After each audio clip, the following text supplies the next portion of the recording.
আসসালামু আলাইকুম। আজ আমি ২ টি মানসিক সমস্যা নিয়ে কথা বলব। একটি হলো ওসিডি অর্থাৎ অবসেসিভ অ্যান্ড কম্পালসিভ ডিসঅর্ডার, আরেকটা হলো ওসিপিডি অর্থাৎ obsessive and compulsive personality disorder. ২ T disorder অনেকটা শুনতে একই লাগলেও ২ টা আসলে ভিন্ন ডিসঅর্ডার। একটা হলো অ্যাংজাইটি রিলেটেড ডিসঅর্ডার, আরেকটা হলো পার্সোনালিটি ডিসঅর্ডার। এখন আসুন আমরা ১ম এ শুরু করি ওসিডি দিয়ে। ধরুন একজন বারবার হাত ধোয়। তার হাতে ময়লা নেই। সে চায় যে তার হাতটা সে ধুবে না। তো তারপরেও সে বারবার হাত ধুচ্ছে। অথবা তার আ ডেস্কে যে বইগুলা আছে, বইগুলা বারবার সে অর্ডার অনুযায়ী সাজিয়ে রাখছে। অথবা তার জামাকাপড় কাউকে ধরতে দেয় না। মনে হবে জামাকাপড়ে ময়লা লেগে যাবে। এই যে চিন্তাগুলা বা এই যে কাজগুলা, এটাই হলো ওসিডি। অর্থাৎ একজন মানুষের মধ্যে অনিয়ন্ত্রিত চিন্তা চলে আসে। এটাকে বলা হয় অবসেশন। অবসেশন হলো এমন ধরনের চিন্তা যেগুলো মানুষ চাইলেই নিয়ন্ত্রণ করতে পারে না। তার মধ্যে অস্বস্তি তৈরি করে। সে চায় বারবার চিন্তাকে আটকাতে। কিন্তু যখনই চিন্তাকে আটকাতে চায়, তখন চিন্তাটা তার মধ্যে আরো প্রবলভাবে আসে। সে ওই চিন্তা থেকে রিলিফ পাওয়ার জন্য অর্থাৎ চিন্তা আসার ফলে যে ধরনের anxiety তৈরি হয় তার মধ্যে, ওই anxiety কে রিলিফ করার জন্য, anxiety কে কমানোর জন্য সে বারবার একই কাজ করে, একই কাজ করে। কিন্তু একবার করলে বা ২ বার করলেই চিন্তাটা যে নিয়ন্ত্রণে চলে আসে এরকম না। সে যখন একবার কাজটা করে, তখন কিছুটা চিন্তাটা নিয়ন্ত্রণে আসে। কিছুক্ষণ পরে আবার ওই চিন্তাটা তার মাথার মধ্যে ঘুরতে থাকে। যার ফলে আবার সে কাজটা করে। এরকমভাবে একটা সাইকেল তৈরি হয়ে যায়। অর্থাৎ চিন্তা আসে, সে আবার কাজ করে। কাজ করে কিছুক্ষণ পর আবার চিন্তা আসে, ওই চিন্তাটাকে রিলিফ করার জন্য আবার কাজ করে। এভাবে একটা চক্র আকারে ঘুরতে থাকে। এটাই হলো ওসিডি।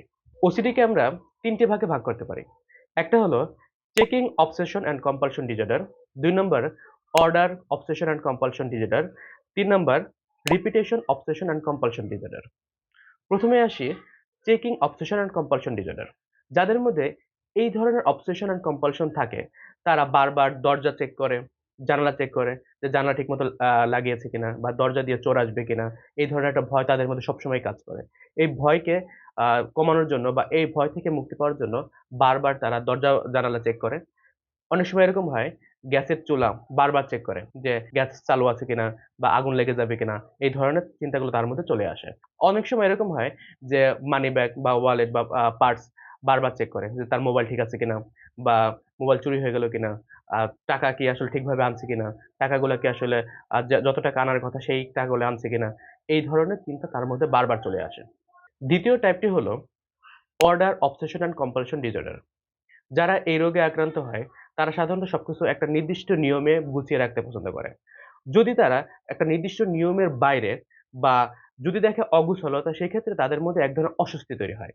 যেমন তাদের পড়ার টেবিল, অফিসের ডেস্ক, তাদের জামাকাপড় বা তাদের বই অথবা তাদের মোবাইলের অ্যাপস গুলো একটা নির্দিষ্ট নিয়মে বা একটা প্যাটার্ন এ যদি তারা সাজিয়ে না রাখে, সেক্ষেত্রে তাদের মধ্যে এক ধরনের anxiety কাজ করে বা এক ধরনের অস্বস্তি কাজ করে। এই অস্বস্তির জন্য তারা বারবার গুছাতে থাকে এবং গুছাতে একটা সময় দেখা যায় যে তারা কোনো কিছু নির্দিষ্ট একটা নিয়মের এদিক থেকে ১ ডিগ্রি ২ ডিগ্রি অ্যাঙ্গেল একটু চেঞ্জ হলেই তাদের মধ্যে প্রচুর খারাপ লাগে এবং ওই খারাপ লাগার ফলে তারা অন্য কোনো কাজে তারা মনোযোগ দিতে পারে না বা অন্য কোনো কাজে তারা engaged হতে পারে না। সবসময় তাদের মধ্যে ওই ধরনের চিন্তাই ঘুরতে থাকে এবং চিন্তাটাকে রিলিফ করার জন্য তারা হলো সবকিছু আবার নিয়মে গুছাতে থাকে। এই যে এই ধরনের সমস্যা তাদের মধ্যে চলতে থাকে। ৩ নাম্বার টাইপটা হলো repetition obsessive and compulsive disorder অর্থাৎ একই কাজ বারবার করে।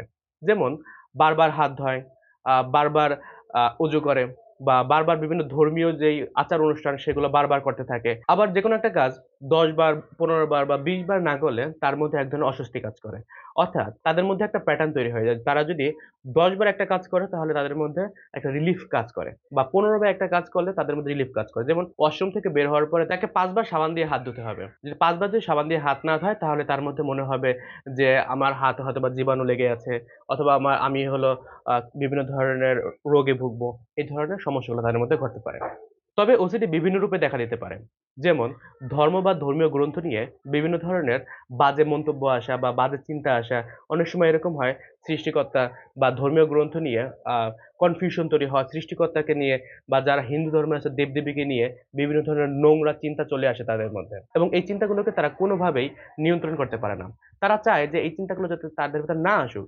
কিন্তু এই চিন্তাগুলো তারা কোনোভাবেই থামাতে পারে না এবং এই চিন্তার ফলে তারা যে অন্য কোনো কাজে engaged হবে, সেখানেও তারা engaged হতে পারে না। আবার অনেক সময় এরকম হয় যে নিজেকে নাপাক ভাবা যে, "আমি একটা নাপাক মানুষ বা আমি অপবিত্র মানুষ, আমাকে দিয়ে আসলে আমি আসলে জাহান্নামে যাব, বা আমি প্রচন্ড পাপী একজন মানুষ, এই ধরনের অনুভূতি হতে পারে। এছাড়াও এর আগে বলেছি যে কোনো কিছু নির্দিষ্ট নিয়মে যদি গুছিয়ে রাখতে না পারে, সেক্ষেত্রে তাদের মধ্যে অস্বস্তি তৈরি হয়। আবার অনেক সময় এরকম হয় যে এরকম মনে হয় যে আমার মধ্যে মনে হয় অনেক বড় ধরনের কোনো রোগ হয়েছে, অথবা আমি বড় ধরনের কোনো রোগে ভুগছি, বাট আমি আর বুঝতে পারতেছি না। এজন্য বারবার ডাক্তারের কাছে যেয়ে বিভিন্ন ধরনের চেকআপ করে, বা এই চিন্তাটাকে সে নিয়ন্ত্রণ করতে পারে না। যদিও সে ডাক্তারের কাছে যায়, যাওয়ার পরে সে ডাক্তার চেকআপ করে বা করে, আপাতত রিলিফ থাকে যে না, হয়তোবা আমার কোনো ধরনের বড় ধরনের রোগ হয়নি। কিন্তু কিছুক্ষণ পরে ওই চিন্তাটা আবার তার মধ্যে চলে আসে।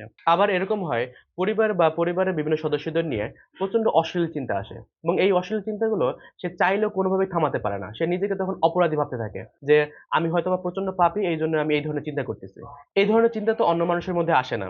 যেহেতু আমার ভিতরে আসতেছে, তাহলে আমি হলো প্রচন্ড পাপী। এই ধরনের সমস্যাগুলোর জন্য অনেক সময় সে আইসোলেট হয়ে যায়। অর্থাৎ পরিবারের সদস্য থেকে সে আলাদা হয়ে যায়।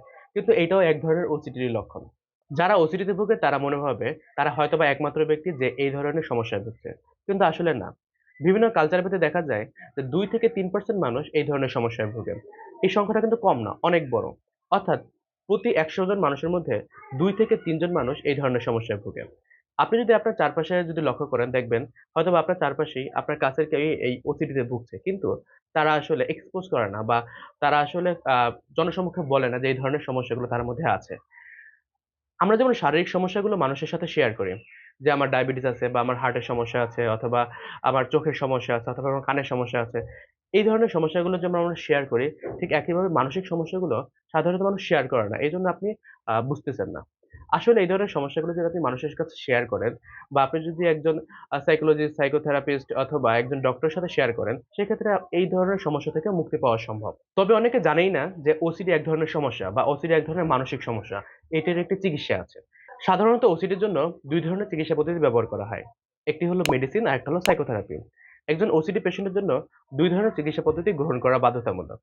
অর্থাৎ সে ওষুধ নিবে, এবং সেই সাথে, সাথে সে সাইকোথেরাপিও নিবে। সাইকোথেরাপির মধ্যে সাধারণত CBT অর্থাৎ কগনিটিভ বিহেভিয়ারাল থেরাপি, দ্বিতীয়ত হলো ERP অর্থাৎ exposure and ritual prevention therapy. আরেকটা হলো মাইন্ডফুলনেস। সাধারণত এই চিকিৎসাগুলোর মাধ্যমেই একজন OCD পেশেন্ট সুস্থ হয়ে উঠতে পারে। তবে এটি একটি দীর্ঘ প্রসেস। তাকে দীর্ঘদিন ওষুধ এবং কাউন্সেলিং এর আন্ডারে থাকতে হবে। আজ এ পর্যন্তই। আগামী ভিডিওতে আমরা কথা বলব OCPD অর্থাৎ obsessive compulsive and personality disorder সম্পর্কে। এটি আরেক ধরনের রোগ, যেটি OCD-র মতোই, তবে এটা এক ধরনের পার্সোনালিটি ডিসঅর্ডার। আশা করি সবাই ভালো থাকবেন। আসসালামু আলাইকুম।